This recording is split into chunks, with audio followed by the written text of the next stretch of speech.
will discuss the exercise of Chapter 1 Crop Production and Management, Class 8th Science NCERT. So without wasting any time, let's begin.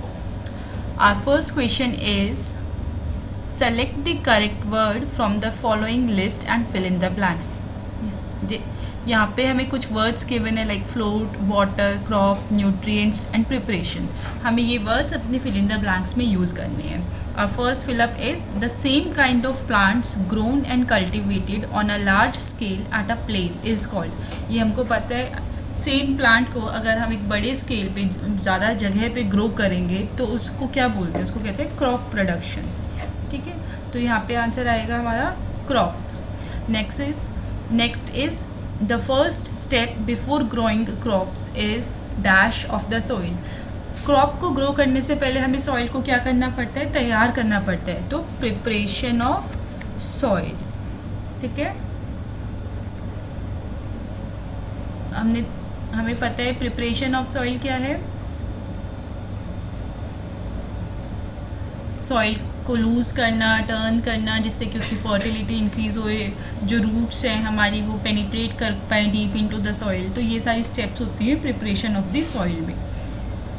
Third is damage seeds would dash on top of water. जो seeds हैं जो अगर वो damaged हैं तो they will float on the top of water. वो तैरेंगे float. अगर वो गुड क्वालिटी के हैं तो दे विल सिंक डाउन, वो नीचे बैठ जाएंगे. ठीक है, तो इस तरीके से हम सीड्स की क्वालिटी को पता कर सकते हैं. Third is for growing a crop sufficient sunlight and dash from the soil are essential. हमें क्रॉप को ग्रो करने के लिए, किसी भी प्रोडक्शन के लिए क्या क्या चाहिए, सनलाइट चाहिए, वाटर, न्यूट्रिएंट्स. तो sunlight and water and nutrients from the soil. Soil से हमें क्या मिलते हैं, nutrients. Okay, now second question is match the items in column A with those in column B. हमें मैचिंग करनी है यहाँ पर. सो खरीफ क्रॉप्स कौन सी है हमारी, वीट, ग्राम, पी या फिर पैडी एंड मेज. खरीफ क्रॉप्स क्या होती हैं जो कि हम रेनी सीजन में ग्रो करते हैं, that is from June to September. तो उस टाइम पे हमारी कौन सी होती है, पैडी. इसको हम ऐसे याद कर सकते हैं कि जो पैडी के लिए हमें बहुत सारा पानी चाहिए होता है ग्रो करने के लिए. ठीक है, पैडी के लिए क्या चाहिए, बहुत सारा पानी चाहिए होता है ग्रो करने के लिए, इसलिए वो हमें रेनी सीजन में मिलेगा. और वो कौन सी क्रॉप है, खरीफ क्रॉप है, जून टू सितंबर. रबी क्रॉप्स कौन सी होती है हमारी, जो कि हमें विंटर सीजन में ग्रो करते हैं, वो कौन सी है, wheat, gram and pea. Next is chemical fertilizers. Chemical fertilizer क्या है, जिसमें केमिकल हो. ये आर्टिफिशियल फर्टिलाइजर्स होते हैं, तो यूरिया एंड सुपर फॉस्फेट. इनके नेम से ही पता चल रहा है कि ये केमिकल फर्टिलाइजर है. Next is organic manure. Organic manure क्या है कि जो नेचुरली हमें मिलता है, ये मैनमेड नहीं है.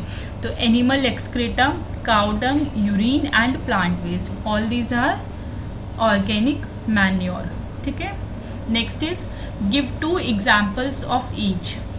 खरीफ क्रॉप का एग्जाम्पल्स हमने अभी देखा कौन कौन से हैं, paddy and maize. Next is 2 examples of rabi crop के कौन से एग्जाम्पल्स हैं, वीट एंड ग्राम. ओके, ये किस चीज़ के एग्जाम्पल्स हमारे, रबी क्रॉप के. रबी क्रॉप हम किस सीज़न में ग्रो करते हैं, विंटर सीजन में ग्रो करते हैं. ठीक है, now question number 4 is right a paragraph in your own words on each of the following. First one is preparation of soil. तो प्रिपरेशन ऑफ सॉइल क्या है, ये हमारी फर्स्ट स्टेप है किसी भी क्रॉप को ग्रो करने से पहले. Preparation of soil is the first step before growing a crop. Okay,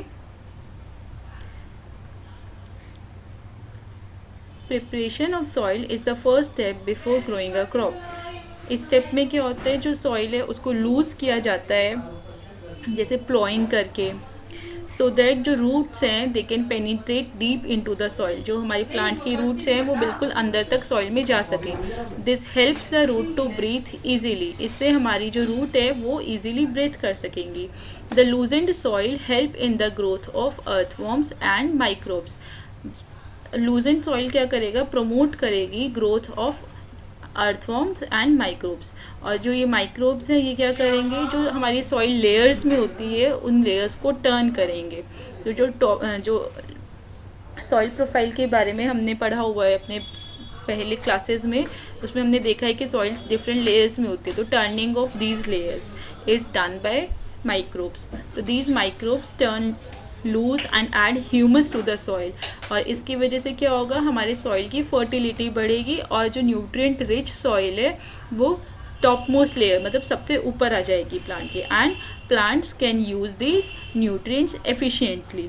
तो प्लांट्स जो है न्यूट्रिएंट्स को अच्छे से ले पाएंगे। तो इसी पूरे प्रोसेस को क्या कहते हैं, preparation of soil for growing a crop. ठीक है, नेक्स्ट इज सोइंग। सोइंग क्या है, नॉर्मली अगर हम सोचें सोइंग क्या है कि एक बीज को बोना, उसको हम बोलते हैं sowing. Sowing is a process of burying seeds deep into the soil. ठीक है, मिट्टी को खोदकर एक बीज को नीचे दबाना, उसको हम सोइंग बोलते हैं।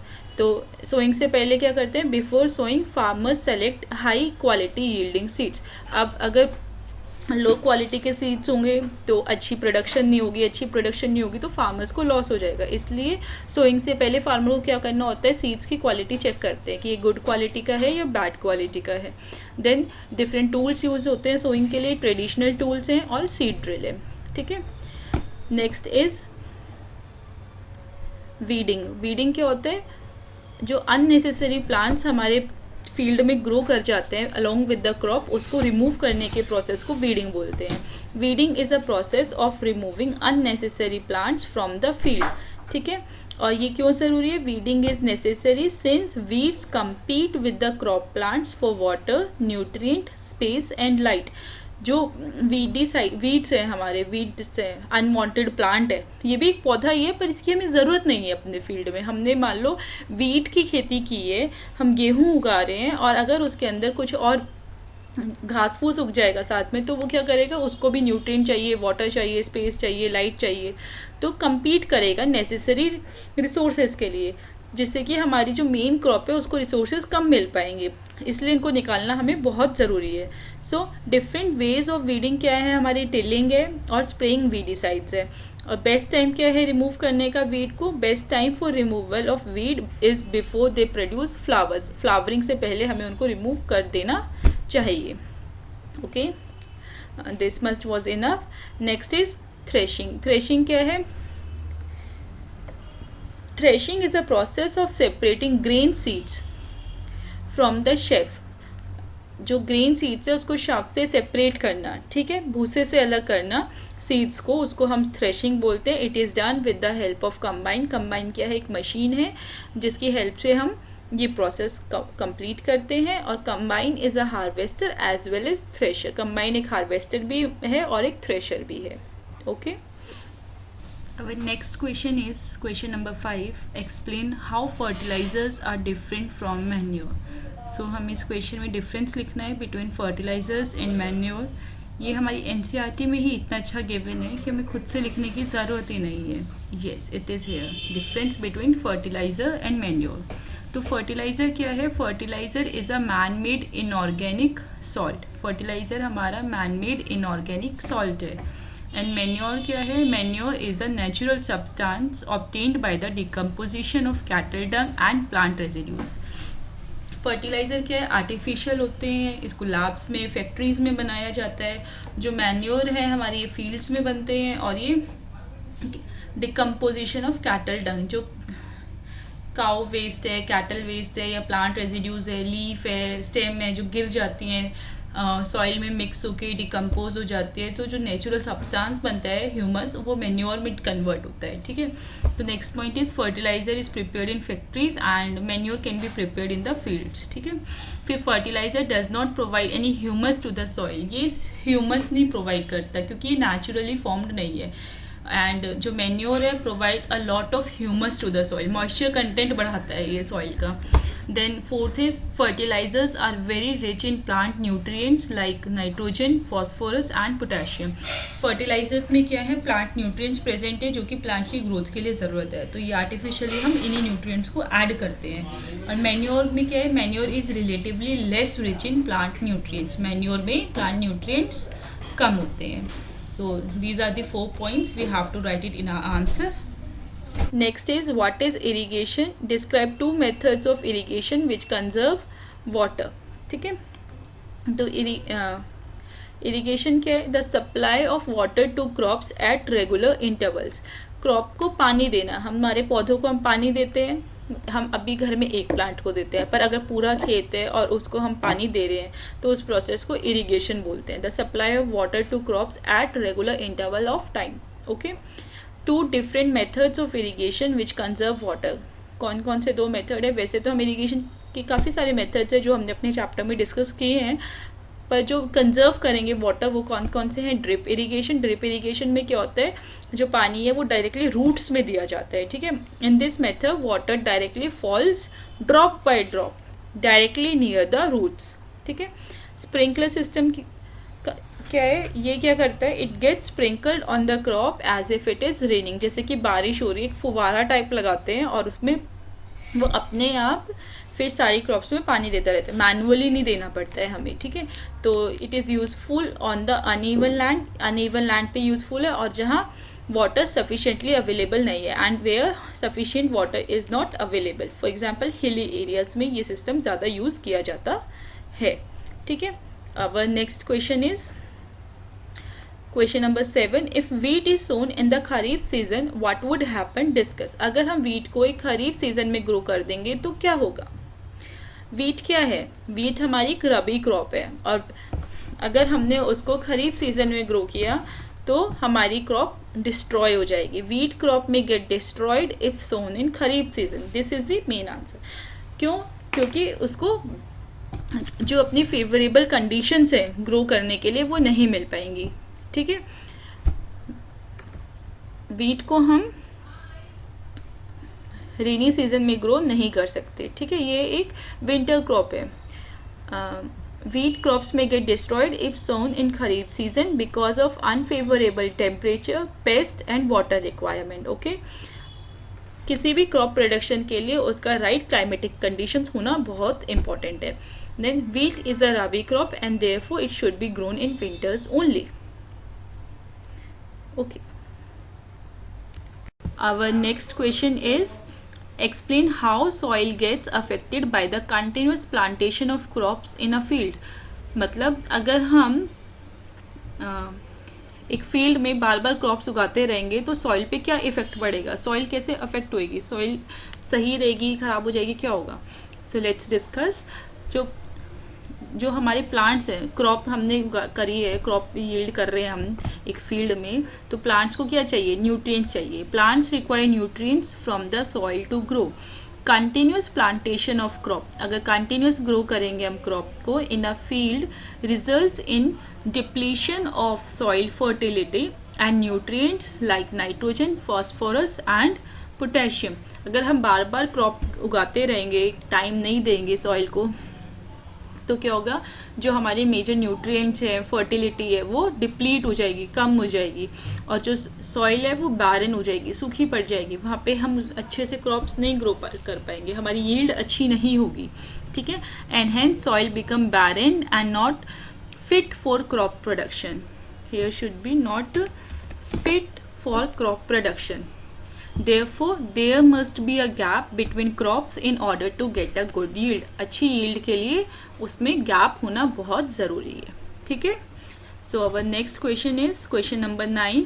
What are weeds? How can we control them? Weeds क्या होते हैं और हम उसको कैसे कंट्रोल कर सकते हैं? अभी हमने अपने शॉर्ट नोट में पढ़ा था वीडिसाइड्स के बारे में, तो सेम आंसर यहाँ रिपीट होने वाला है.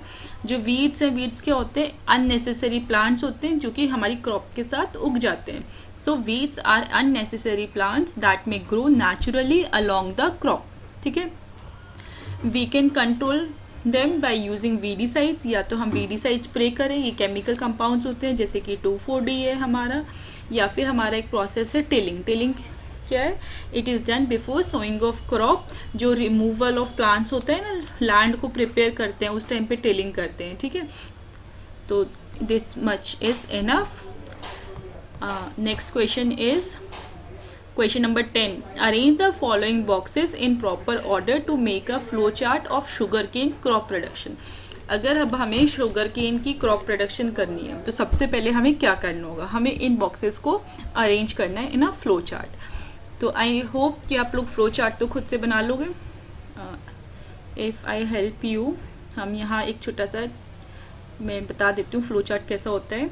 तो पहली स्टेप क्या होनी चाहिए हमारी? हमने अभी पढ़ा था प्रिपरेशन ऑफ सॉइल क्या है, फर्स्ट स्टेप है। तो preparation of soil, box number 5 हमारा टॉप पे आ जाएगा, preparation of soil. Next is flow chart कैसा होता है? फ्लो चार्ट ऐसा होता है सिंपल, ये एरोज थोड़े हम सुंदर से बना लेंगे नोटबुक में, इसको थोड़ा बॉक्स में बना लेंगे, है ना। Preparation of soil. Then second step क्या होनी चाहिए हमारी? प्लॉइंग द फील्ड, फील्ड को प्लॉ करना है, ploughing the field. Next is sowing, फिर हमने उसमें बीज बोते हैं, सोइंग। देन इरिगेशन, बीज दिया है तो उसमें पानी देना पड़ेगा, इरिगेशन। सोइंग के बाद आई थिंक मैन्योर पहले आना चाहिए, हमें पहले उसको खाद देनी होगी, फिर ही तो हम पानी देंगे। पहले हमारी सॉइल को क्या चाहिए? बीज को खाद चाहिए, मैन्योर, ठीक है। मैन्योरिंग के बाद आएगा इरिगेशन, इरिगेशन के बाद हमारा आएगा फिर हार्वेस्टिंग, सिंपल। इरिगेशन के बाद harvesting and then sending crop to sugar factory. Harvest करने के बाद हम उसको फैक्ट्री में भेज देंगे, sending crop to sugar factory. बहुत छोटे आंसर्स हम लिख रहे हैं, हमें ज़्यादा टाइम नहीं लगेगा आपको करने में, ठीक है। First step preparation of soil, second ploughing the field, third is sowing, fourth is manuring, then irrigation, then harvesting and then sending crop to the sugar factory. Okay, now next question is puzzle. Complete the following word puzzle with the help of clues given below. Down में है providing water to the crops, इसको क्या बोलते हैं process को?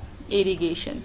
तो let's write irrigation here and the second one is keeping crop grains for a long time under proper conditions. अगर हम स्टोर कर रहे हैं ना इसको, ग्रेन्स को स्टोर कर रहे हैं फॉर लॉन्ग टाइम, तो क्या आ जाएगा? स्टोरेज। तो यहाँ पे स्टोरेज आ जाएगा, STORAGE, storage. Okay, then certain plants of the same kind grown on a large scale. एक ही स्केल पे सेम काइंड के प्लांट्स को ग्रो करने को क्या बोलते हैं? ये तो हम बार बार पढ़ रहे हैं, क्रॉप, CROP, क्रॉप, ठीक है। Next is a machine use for cutting the matured crop. कौन सी मशीन है हमारी? Harvester, HARVESTER, harvester. A rabi crop that is also one of the pulses. कौन सी पल्सेस है? G से स्टार्ट हो रही है तो gram, GRAM, gram. A process of separating the grain from chaff. अभी हमने पढ़ा था कौन सा प्रोसेस है ग्रेन को शेफ से को, ग्रेन्स और शेफ को सेपरेट करने को क्या है? Winnowing. So WINNOWING, winnowing. With this our exercise is complete. If you have any doubt, please comment it in the comment box. I will feel very grateful to help you. Please like and subscribe my channel for more updates. Thank you.